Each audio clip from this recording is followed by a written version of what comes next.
Now, if you see them, you've got to act quick.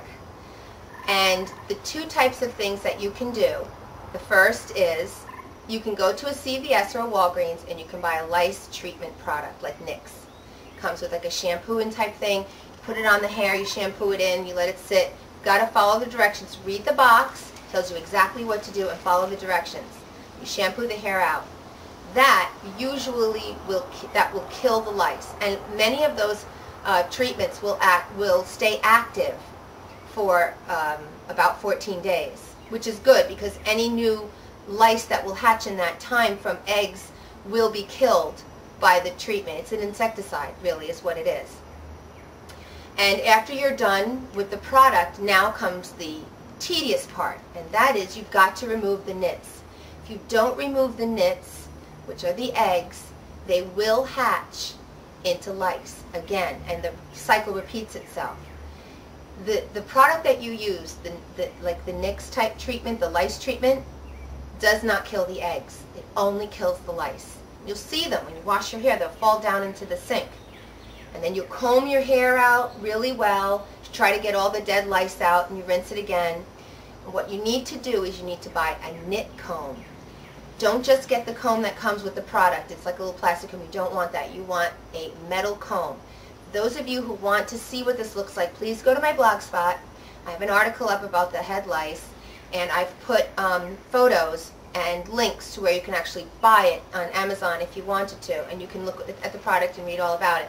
It's very helpful. If you want the metal comb, teeth are really close together. When you comb through the hair, it grabs onto the nits and it pulls them out.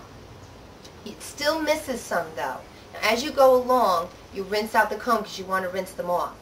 But you really still need to go piece by piece through the hair, lifting up a teeny bit at a time and looking at a few strands, and you need to pull them off. You need to pull the nits off by hand. It's the only way you're going to get rid of this problem.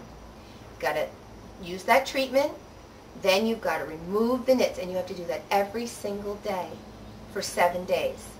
Now, if you want to be diligent, you'll do it for 2 weeks, because if you don't see any more nits after 7 days, you should be fine, because their incubation period, they hatch, the eggs hatch into new adult lice every 7 to 14 days. That's how long their period of time is. That's why you've got to get those eggs. That's the key. Now, it doesn't just stop there. What you have to also do is you have to take any clothing that the person wore, all of their bed sheets, any of the combs and brushes that they were using, barrettes, anything from their hair, and you have to sanitize it. So what you'll do is you have to wash all the bed linens and all the clothing in very hot water in your wash machine, and then you have to put it in the dryer for at least 20 minutes on the hottest setting, because that will kill any of the remaining bugs, because these things can live up to 2 days off of the host body. Host meaning your scalp, because they need blood to survive, and they get the blood from your scalp. So if you deprive them of that ability to have their food, they will die, but they can live for about 2 days, and in that time they can find another host. Like you lie on the couch and one goes in somebody else's hair or whatever. It's very contagious. It's contagious from person to person. So don't worry that you just get them somewhere. They really are passed from person to person, and it doesn't mean that you have dirty hair. It doesn't mean that your house is not clean. It's just something that happens, and certain times of the year are more common than others. And if you notice it, you have to just treat it. And lots of times it's an outbreak that happens in a classroom because kids are so close. Just remember to tell your children, don't share hats, don't share things in people's hair, avoid using someone else's comb, don't sleep on anybody's bed that's had lice, or lying on a carpet that's had lice, something like that. Precautions. If you have long hair, wear it up in a bun. Keep it off of your head. I mean, off so that it's not flowing around, because these little lice have special little feet that cling right onto hair, and they'll crawl very quickly from one person to the next, and that's how come it's so quickly spread.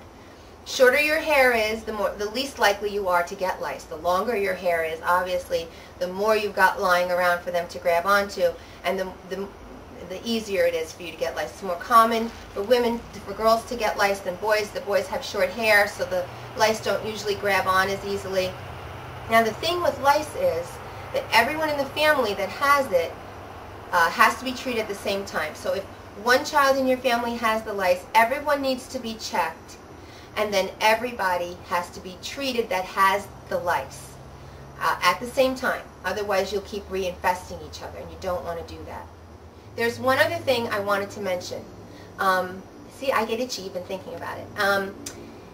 For those items that you cannot wash in a washing machine, pillows, stuffed animals, things like that that are lying around your child's room that might have been in the bed or come in contact with something on their bodies, like maybe something that cannot be dry cleaned or something that cannot be washed, put those items in a big plastic like garbage bag, tie it tight, and leave it sit for 3 weeks.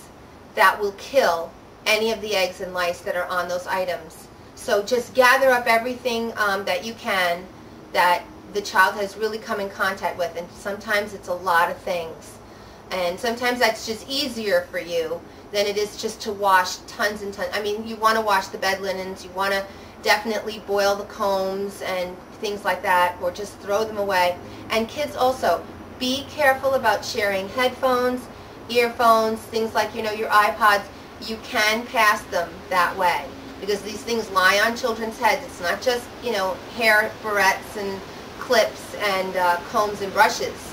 You shouldn't really ever use someone else's hairbrush or comb anyway. I wouldn't recommend doing that. You just keep your own. If you don't have one, just go without.